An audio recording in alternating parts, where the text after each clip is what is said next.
The old grandfather clock in the hallway fell silent. Emma glanced at her phone, exactly midnight. At that precise moment, the lights in her apartment flickered, dimming to a weak, sickly yellow. A chill, unrelated to the autumn air, slithered down her spine. The silence that followed the clock's last tick was heavy, unnatural. It wasn't just quiet. It was the absence of sound, as if the world outside her door had simply ceased to exist. Then, a new sound began. A soft, shuffling footstep from the empty hallway. Emma held her breath, straining to listen. It was slow, deliberate, the sound of something dragging itself across the floorboards. A faint whisper followed, a dry, sibilant hiss that seemed to come from everywhere at once. Her heart hammered against her ribs.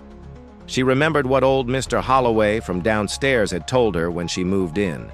He'd warned her about the thin hour, that slice of time after midnight when the walls between worlds grow fragile. He'd said to never, ever open the door. The whispering grew louder, coiling around her name like a serpent. Emma. A scratching sound started at her door, light at first, then more insistent. She backed away, her eyes wide with terror.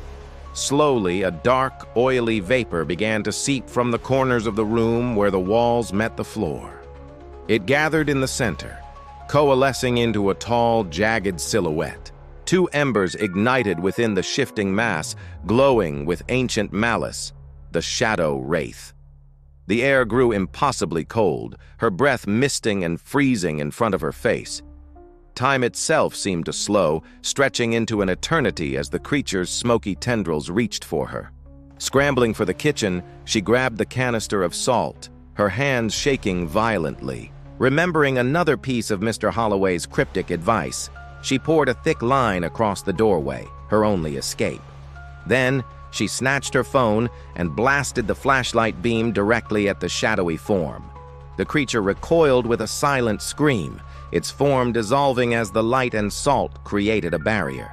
Emma collapsed against the wall, not daring to move until the first rays of dawn painted the window. The apartment was quiet again, but the grandfather clock in the hall remained frozen, its hands forever pointing to 12. The thin hour was over, but she knew it was always waiting to return. Thanks for watching, and don't forget to subscribe for more chills.